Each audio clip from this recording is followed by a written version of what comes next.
How you doing, folks? I'm going to do a video here on basically EMF quiet zones. I was speaking to somebody in the last few days and they were asking, based on kind of the touring around I've done with the meter on the dashboard like I have, do I know anywhere in Ireland that is, you know, an EMF quiet spot that's got very, very low, or ideally no, RF radiation? No, the answer to that, I suppose, kind of comes back to how to protect yourself from EMF in the first place, and in all instances. Whenever we're talking about shielding ourselves, it's not the right word to use, but protecting ourselves from EMF exposure, particularly RF exposure, from mobiles and Wi-Fi and all this sort of thing.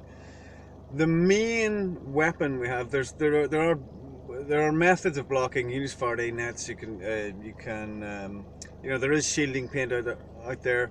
There's a bunch of different methods and products out there that you can use to shield the radiation. But to be honest, you're always going to get a limited kind of a result from that. You know, you're never going to get it fully. So everything's kind of it's a 60% reduction or something like that.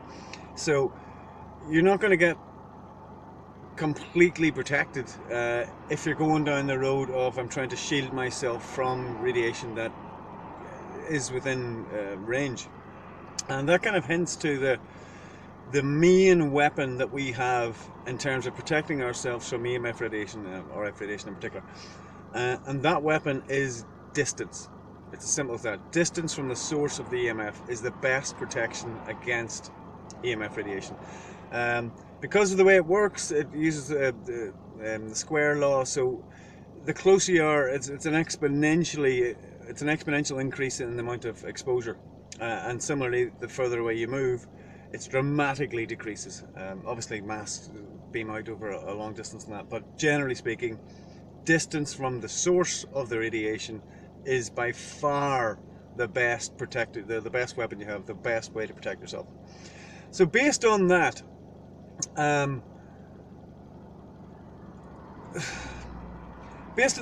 you're going to be looking, I guess, the main source we have, the main problem we have in terms of this RF radiation is the masts. I mean, external sources that are out of our control. I mean, if you've got Wi-Fi in your house, obviously you've control of that. You can stop that.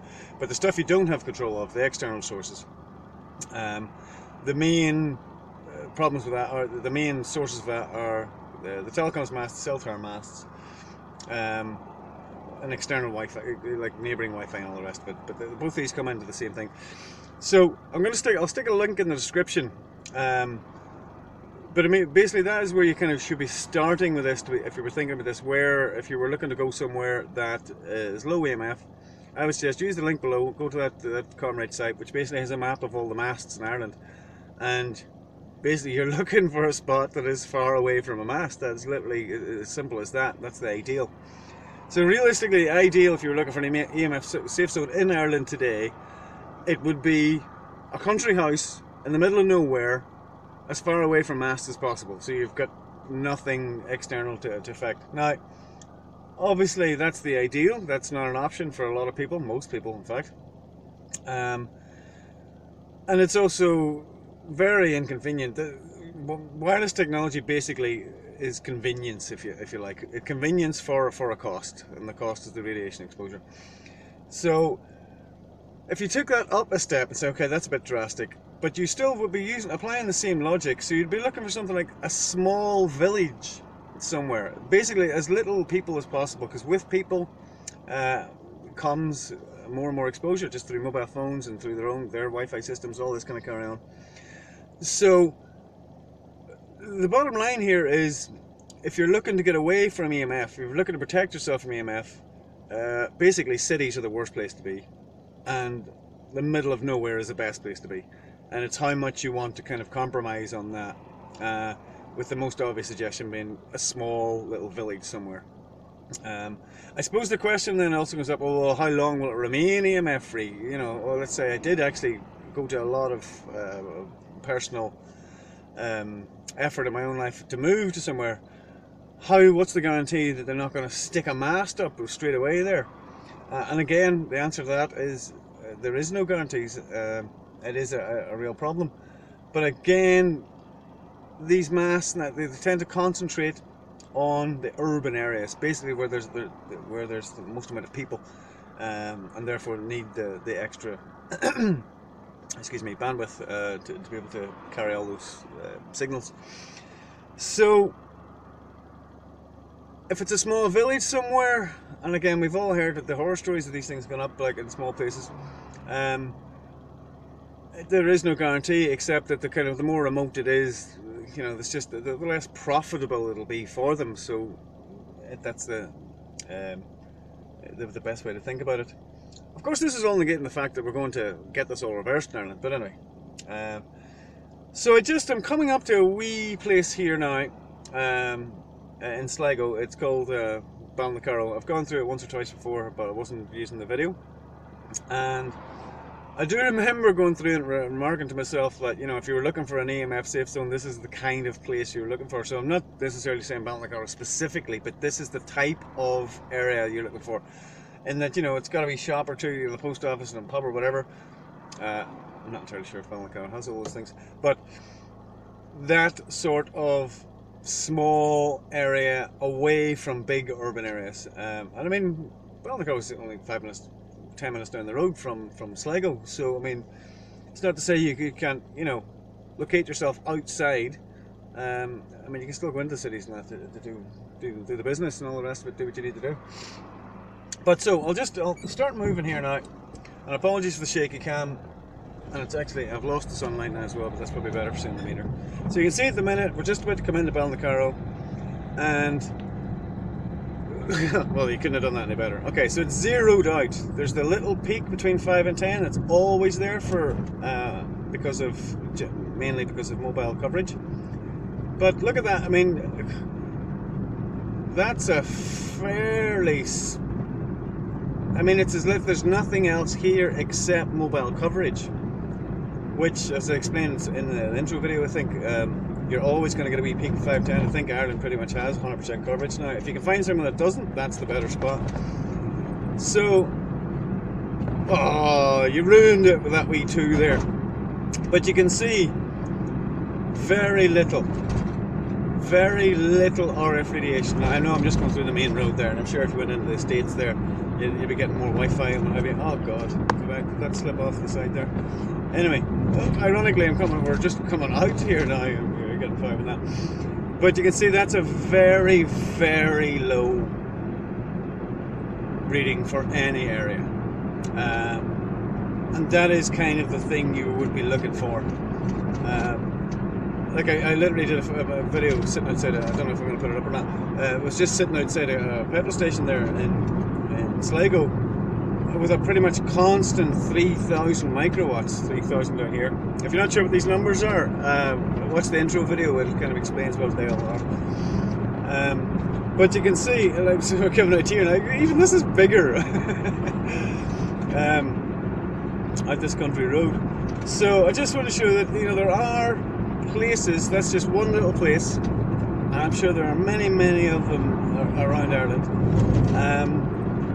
that if you happen to be in a position where you become aware of the real dangers associated with all this wireless technology, the 5G and all the rest of it, Wi-Fi and etc., that a small village is probably what you're looking for if you can't just go right out the middle of nowhere. And I say use that link down below and you just get an idea. You'll probably get a heart attack when you see how many masts there are in Ireland first, but once you get past that, I think there's over 10,000 there at the minute. I mean, that's just insane. In Ireland we have over 10,000, and the plan is for many, many more, many times that. So that was it. I just wanted to show that there are, I don't know what way to kind of word it, viable alternatives to, I suppose, to live in the cities without a viable alternative. But if you want to protect, there are ways to protect yourself from EMF radiation, and the main weapon you have is distance. Oh, I'm just going to look there. And therefore, distance and away from other people, because that sounds a bit kind of misanthropic, is that the word? But what I mean is, just with people, with the more people you have, the more RF radiation they're going to bring with them because of their phones and all the rest of it. Unless you have a community, of course, that's completely on the same page. But until we have that, small villages, small rural villages in Ireland, as you can see from Ballinacarrow there, like barely registered on the meter. I mean, there was no peaks even. It was just the mobile coverage, effectively. So that was it. I just wanted to. Why does that keep doing that? Anyway, so that was it. I just wanted to do a quick video on EMF safe zones, and just try to get the point across. Get away from people in cities and urban areas